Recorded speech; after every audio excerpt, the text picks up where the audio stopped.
L'engouement pour la transition écologique, moi je dirais que je le sentais il y a encore allez, 2 ou 3 ans. Cet engouement, je dirais il s'est un petit peu, il s'est un peu tassé. Après bien sûr, c'est à nous enseignants aussi, hein, heu, de de de souligner l'enjeu, en permanence et de montrer à quel point c'est crucial et puis, de montrer aussi qu'il y a des solutions pour vaincre en fait ce sentiment de découragement que l'on voit pointer un peu chez les étudiants.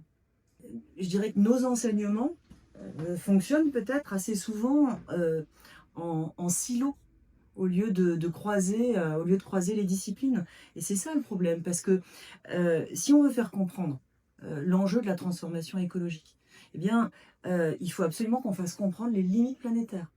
Et pour faire comprendre les limites planétaires, eh bien, on a besoin de climatologie, de biologie, de biogéochimie, d'hydrologie. Bon, moi, je ne suis spécialiste, évidemment, d'aucune de ces matières. Mais ce que j'essaie de souligner là, c'est que on touche à des enjeux où, quand on veut véritablement les transmettre, les diffuser à nos étudiants, il faudrait qu'on soit capable en fait de croiser sciences naturelles et sciences sociales.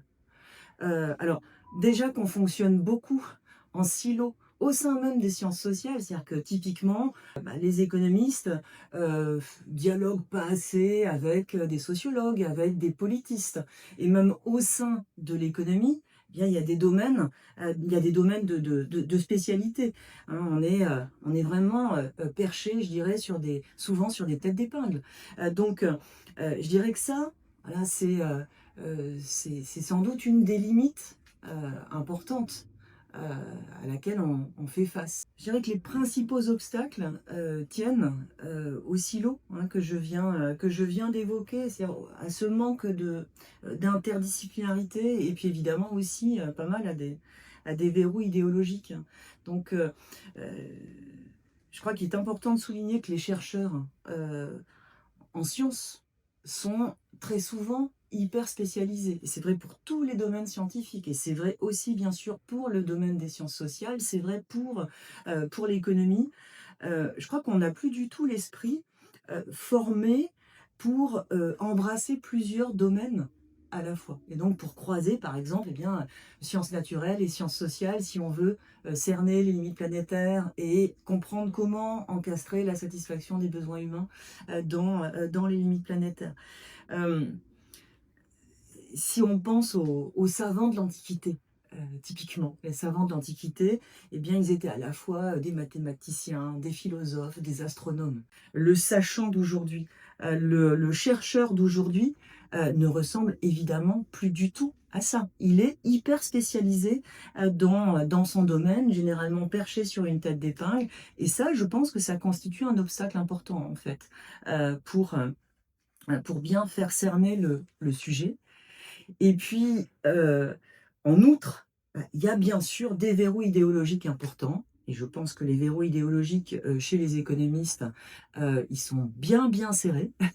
Euh, Bien serrés et c'est en grande partie lié, je pense, aux décennies de néolibéralisme qui ont infusé en fait dans notre domaine, dans notre façon d'enseigner, typiquement parce que ces décennies de néolibéralisme ont installé une véritable religion du marché, de la technologie, du technosolutionnisme, ont également installé une logique très croissantiste. Hein. C'est-à-dire que on pense qu'il faut toujours plus de production, de consommation, de revenus. On est dans cette logique-là. Et aller chercher en fait des solutions dans le marché, dans cette logique croissantiste, il me semble quand même que ça nous fait rapidement buter sur des impasses. Je crois que les étudiants le sentent. Et donc les solutions qui sont présentées dans ce cadre-là, ce sont finalement des solutions qui n'en sont pas. Donc ça veut dire que on est vraiment obligé aujourd'hui d'interroger le cadre d'aller chercher des solutions parfois en dehors d'une logique de marché, de remettre en question véritablement l'essence de nos modèles de croissance, notre logique croissantiste. Donc, ça rend l'enseignement un peu plus difficile, même si c'est passionnant, mais ça heurte les consciences ou même l'inconscient collectif dans le domaine. Avec justement hein, les obstacles là, que j'ai essayé de souligner, ce problème d'enseignement un peu en silo, de manque d'interdisciplinarité, du fait que il faut essayer de desserrer des verrous idéologiques et c'est pas facile, ça prend du temps. Euh, eh bien, je suis pas certaine que les étudiants soient bien formés en fait à tous ces enjeux. Donc c'est vraiment un travail au long cours.